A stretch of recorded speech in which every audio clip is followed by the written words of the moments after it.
රෙස්ලර් කෙනෙක් හීල් වෙනවා කියන්නේ මොකද්ද? ඉතින් ඒ ගැන කතා කරමු මේ වීඩියෝ එකේ.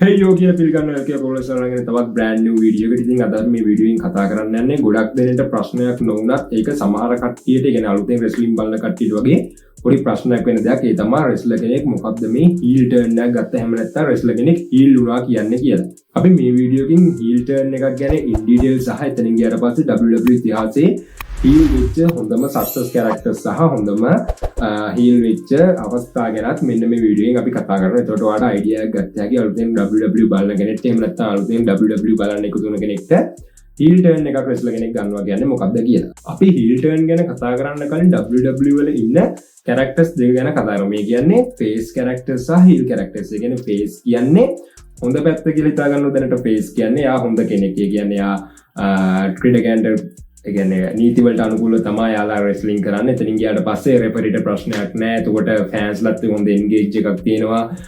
හොඳ වයලේෂන් නැති ස්පීක් කරනවා. එතනින් ගියාට පස්සේ අර තරගෙන් පස්සේ නැවත ඇටැක් කිරීමක් සහ ඒ වගේ කිසිම කලාකාරී විදිහට හැසිරීමක් නැහැ මෙන්න මේ ෆේස් කියන කැටගරි එකේ ඉන්න කට්ටිය යටතේ. එතකොට heel කියන්නේ කොටින්ම ගොත් විලන්ස්ලා. ඒ කියන්නේ එයාලා රෙෆරිට තර්ජනය කරනවා. එතනින් ගියාට පස්සේ ෆෑන්ස්ලාට නරක විදිහට කතා කරනවා. එතනින් ගියාට පස්සේ එයාලා දැන් නීති විරෝධී ප්‍රහාර එල්ල කරනවා. එතනින් ගියාට පස්සේ එයාලා දැන් තරඟ ඉවරනාට පස්සේ නැවතත් ඒ ප්‍රතිවාදියට පහර දීලා ඒ වගේ දේවල් කරනවා. ඒතකොට ඒ කොටස් දෙක තමයි මුලින්ම ඔයාලා ඉගෙන ගන්න ඕනේ WWE වල ඉන්න characters දෙක. කියන්නේ heel සහ face. දැන් wrestler කෙනෙක් heel වෙනවා කියලා කියන්නේ ඒ කියන්නේ බේ face කියන්නේ face පැත්තේ හිටපු කෙනෙක් විලන් කෙනෙක් වෙනවා. විලන් කෙනෙක් කියන්නේ ඔයාලා දන්නවා ෆිල්ම් එහෙම වල විලන් කෙනෙක් කියන්නේ හතුරා. එහෙම නැත්නම් නපුරා. ඒ කියන්නේ යාගේ අර කතාවේ ඉන්න දුෂ්ටයා. හරිද? ආන් ඒ වගේ තේරුමක් තමයි මේ රෙස්ලිං වලත් heel character එකක් ගැන කියන්නේ. ඒතකොට දැන් අපිට හොඳම ළඟම උදාහරණය බලා ගන්න පුළුවන් ජෝන් සීනා ගත්ත heel turn එක ගැන. ඒ තමයි 2025 Elimination Chamber වලදී කෝඩිට ඇටැක් කළා වුණා. තොක්ම බේ පේස් එකක් වෙලා හිටියේ WWE වල ජෝන් සීනා. ඔන්න ඉතිහාසක ලෝක වාර්තාවක් තිබ්බයා.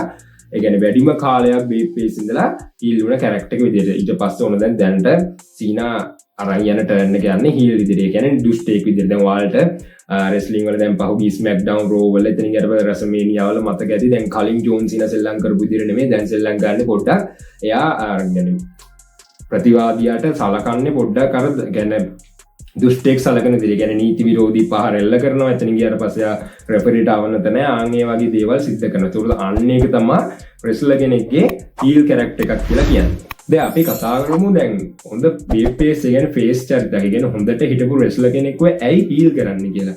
ඇත්තටම heel කරන සිද්ධිය WWE එකෙන් කරන්නේ ගොඩක් දුරට දැන් face වගේ ඉන්න කෙනෙක් කියලා හිතමුකෝ. අපි හිතමු දැන් ජෝන් සීනාම උදාහරණයක් ගමු. ජෝන් සීනා කියන්නේ ෆෑන්ස්ලා ගොඩක් ආකර්ෂණය අරන් හිටපු ඒ කියන්නේ පොඩි ළමයි ගොඩක්ම ඒ වගේ කට්ටියගේ හිත දිනාගත්ත චරිත තමයි ජෝන් සීනා කියන්නේ. මෙච්චර කාලයකට හොඳම ඒ කියන්නේ ගතිගුණ අතින් ඒවා ඒතකොට ක්‍රීඩා කරන දේවල් අතින් ඒවා හැම අතින්ම හොඳ පැත්තේ හිටපු ක්‍රීඩකයෙක් තමයි ජෝන් සීනා කියන්නේ. එතකොට යාව ඔන්න විලන් කෙනෙක්. එහෙම නැත්නම් heel චරිතයක් බවට WWE එකෙන් පත් කරනවා. එහෙම පත් කරන්නේ ඒ ක්‍රීඩකයාගේ තියෙන අපි කතා කරමු step by step. එතකොට දැන් එහෙම පත් කරන්න මුල්ම හේතුව තමයි හොඳ ක්‍රීඩකයට හොඳ ස්ට්‍රෝං බූස්ට් එකක් කරන් දෙන්න. දැන් ඔයාලට මතකද ජෝන් සීනා ගොඩක් තරඟවලදී කලින් රෙස්ලිං කරද්දී යාට ගිහිල්ලා ගොඩක් කට්ටිය ඇටැක් කරනවා. ඊට පස්සේ යාට අනිත් කට්ටියගේ වෙන බලපෑම් නිසා යා පරාද වෙනවා. ආන් ඒ වගේ දේවල් නිසා දැන් බේබි ෆේස් කාලේ. කියන්නේ ෆේස් කාලේ හොඳ කාලේ එයාට ආංගගේ අවාසි වෙනවා. හැබැයි මේ කාලේදී එහෙම නැහැ. හැබැයි මෙයා යාගේ විසින්ම කට්ටිය බිල්ඩ් කරගෙන උදාහරණයක් ට්‍රැවිස් ස්කොට් ඒ වගේ කට්ටිය වරගෙන එයා යාගේ ජයග්‍රහණයට යනවා. කියන්නේ එයා ස්ට්‍රෝං කැරක්ටර් එකක් විදිහට බිල්ඩ් කරන්න තමයි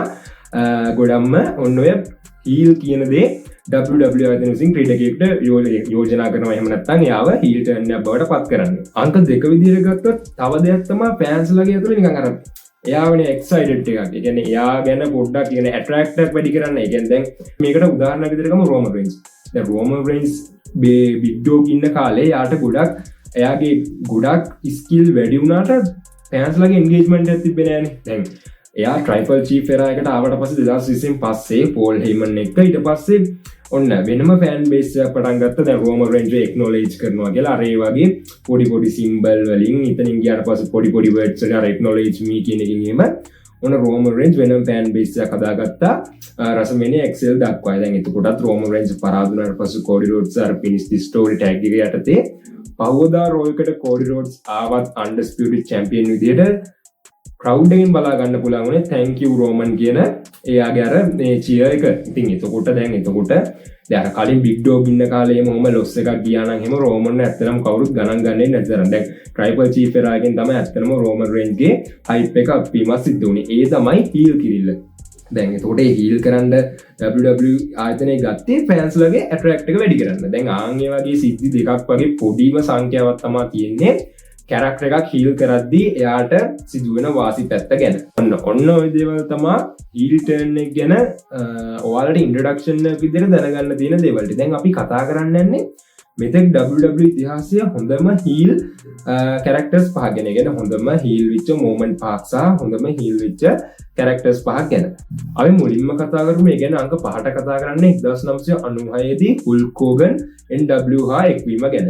ඉතින් ඔයගොල්ලෝ දන්නවා ලෙජෙන්ඩරිම බේෆේස් එකක් විදිහට හුල්ක් හෝගන් අපිට හඳුන්වන්න පුළුවන්. එයා ඇටිටියුඩ් එරා එක සහ WCW කාලේ පවා ඔන්න හොඳට සෙල්ලම් කරපු ලෙජෙන්ඩරි බේෆේස් කැරක්ටර් එකක්. ඉතින් මෙන්න මෙයාගේ අන්න අර අපි කලින් කතා කරපු දේවල් සිද්ධ වෙමින් පටන් ගත්තා. එතකොට WWE ආයතනය ඉතින් ඒවකට WCW 1996 දී ඔන්න හුල්ක් හෝගන් WCW යටතේ පැවැත්වුණු Dash at the Beach event එකේදී 1996 දී හීල් කරලා NW එක හා එක් කෙරුවා. දැන් එතකොට ඔන්න අර කලින් කිව්වා වගේම අර කළු පාට ටී-ෂර්ට් එකට NWO කියන අර ලෝගෝ එක ගහලා ඊට පස්සේ ඔන්න හුල්ක් හෝගනුත් එයාලත් එක්කම එකතු වෙලා ඔන්න එයාගේ ස්ට්‍රෝං කැරක්ටර් එකක් WWE ආයතනයේ එහෙම නැත්නම් WWF කාල WCW යටතේ බිල්ඩ් කරන්න පටන් ගත්තා. අන්න ඒක අපිට WWE ආයතනයේ සිදු කරපු හොඳම හීල් එකක් විදිහට ඔන්න අපිට උදාහරණයක් විදිහට 5 වෙනියට යෝජනා කරන්න පුළුවන්. අපි යමු 4 වෙනි අවස්ථාව මොකක්ද කියලා කතා කරමු.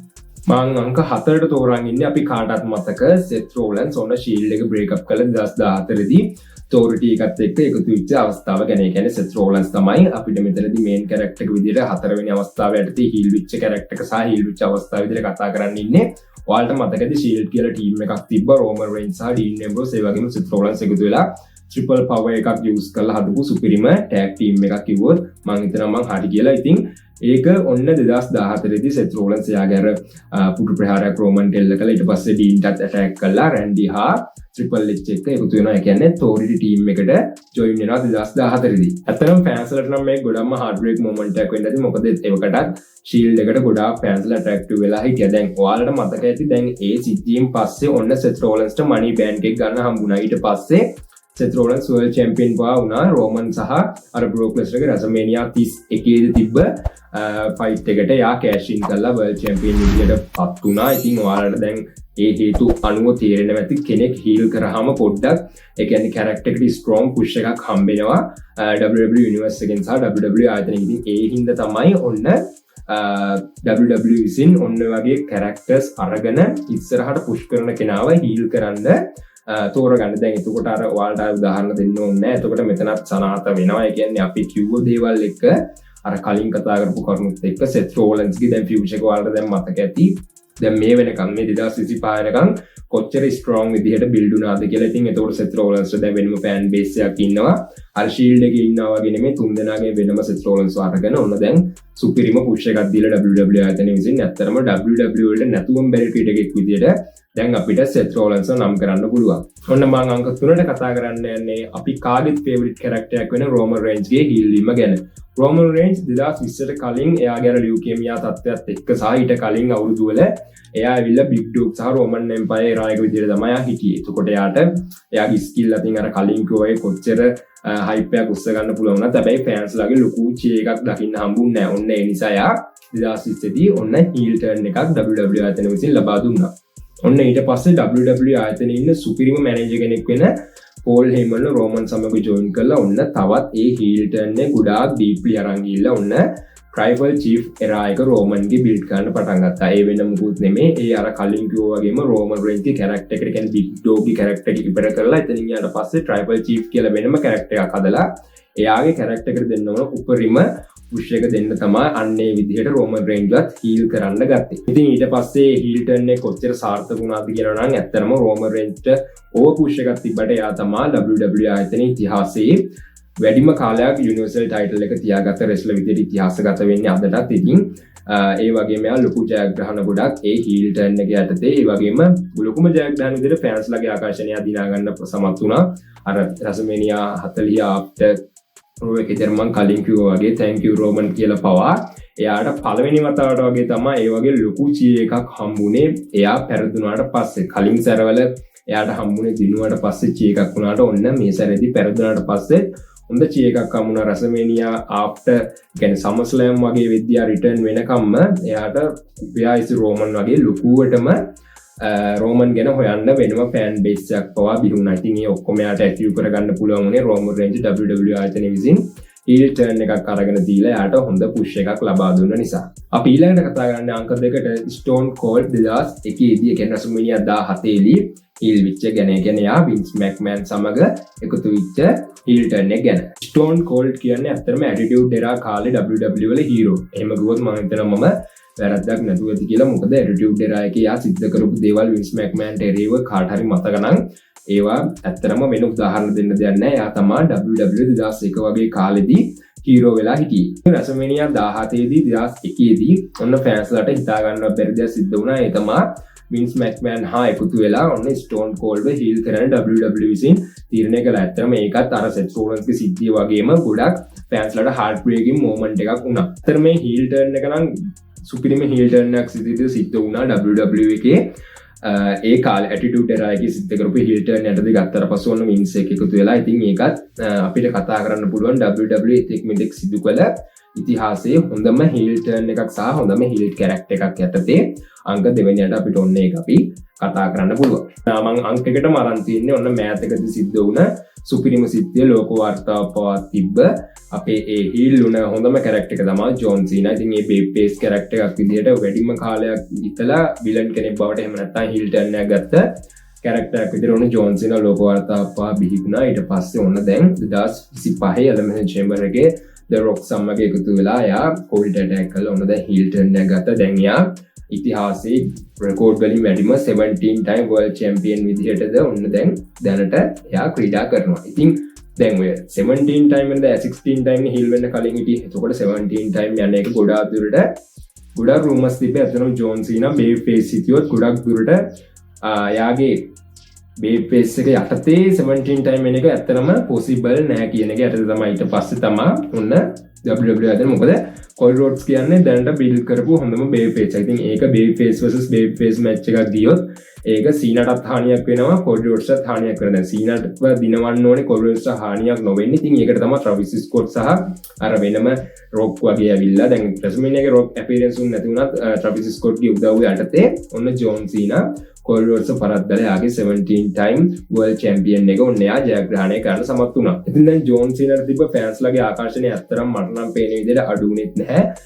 Codyට වඩා වැඩිවීමක් තමයි සිදු වුණේ. ඉතින් ඒකට අර fan ලගේ engagement එකත් වැඩි. දැන් කියන්නේ John Cena කියන්නේ ගොඩක්ම strong character එකක්. ඉතින් දැන් එයා 17 time වුණා. එයාගේ record එක කඩන්න ගොඩාක්ම අමාරුයි අත්තම කතා කරුවොත් කඩන්න බැරි තරම්. ඉතින් ඔන්න වගේ තමයි heel කරපු කැරක්ටර් සහ මොමන්ට් යටතේ සුපිරිම පහ විදිහට එතෙක් මෙතෙක් WWE ඉතිහාසය ගැන අපිට කතා කරන්න පුළුවන්. එතකොට අපි මේ වීඩියෝ එකෙන් කතා කරා heel කරනවා කියන්නේ මොකද්ද, heel character කියන්නේ මොකද්ද. එතකොට ඉතිහාසයේ WWE ආයතනය තුල හොඳම heel charactersලා සහ heel කරාම ක්‍රීඩකයෙක්ගේ character එකට වෙන්න පුළුවන් impact එක එහෙම නැත්නම් බලපෑම ගැන අපි මේ වීඩියෝ එකෙන් ඔන්න කතා කරා. ඉතින් මම WWE news වලට අමතරව නිතරම මම මේ වගේ content වලට අරන් ඉන්නම්. දැන් ඊළඟට අපි කතා කරමු pro wrestling කියන්නේ මොකද්ද. එතකොට දැන් අර WrestleMania වගේ හොඳ main event වලදී finisher ගොඩාක් වැදිලා පරදින්න නැතුව නැත්නම් Raw SmackDown වගේ වලදී එක finish එකකට දෙකකට කොහොමද ක්‍රීඩකයෙක් ඉවරෙන්නේ, කොහොමද ස්ක්‍රිප්ට් එක හදන්නේ. ඇත්තටම මේක මම දැක්කා අපේ යාළුවෝ ටිකක් කමෙන්ට් දාලා තිබ්බ වීඩියෝ එකක්. ඒ දැන් අපි කතා කරන්න ඊළඟට කතා කරන්න යන වීඩියෝ එක. ඉතින් ඒක අනිවාර්යයෙන්ම යාළුවෝ thanks කියනවා. මේ වීඩියෝ එක අපි කතා කරමු. ඉතින් news වලට අමතරව මම කලින් කිව්වා වගේ මම මේ වීඩියෝස් වලට දැන් focus එක වැඩි කරනවා. එතකොට අපේ documentary series එක නැවතිලා නැහැ. අපි documentary series එක දිගටම continue කරමු. මේ දවස් ටිකේ පොඩ්ඩක් අපිට news ටිකත් එක්ක තමයි update වෙන්න වෙලා තිබෙන්නේ. මොකද ළඟ ගොඩක් ලොකු hot news ටිකක් WWE වල රිලීස් වුණා. ඉතින් ඒ නිසා අපි ඒ ගැන කතා කරේ. අපි ඊළඟට අපේ ડોකියුමන්ට් සීරීස් එක කන්ටිනියු කරමු. ඒ වගේම මේ වගේ WWE ගැන ඒ කියන්නේ ඉතිහාසය එකතනින් ගියාට පස්සේ ඉන්ට්‍රොඩක්ෂන් වීඩියෝස් ටිකක් අපි මේ වගේ කරගෙන යන්. ඉතින් ඔයාලට මෙන්න මේ වගේ සිංහලෙන් WWE ගැන අප්ඩේට්ස් නිවුස් ඒ වගේම WWE ගැන හැමදේම දැනගන්න ඕන. අනිවාර්යයෙන්ම LK Roles YouTube channel එක subscribe කරලා තියාගන්න. පල්ලෙන් දාලා තියෙනවා මගේ අනිත් social media accounts ටිකත් ඒවටත් ගිහිල්ලා follow පාරක් දෙන්න. ඉතින් එන ඊළඟ වීඩියෝ එකෙන් සෙට් වෙමු. ගිහින් එන්න හැමෝටම සුබ දවසක්.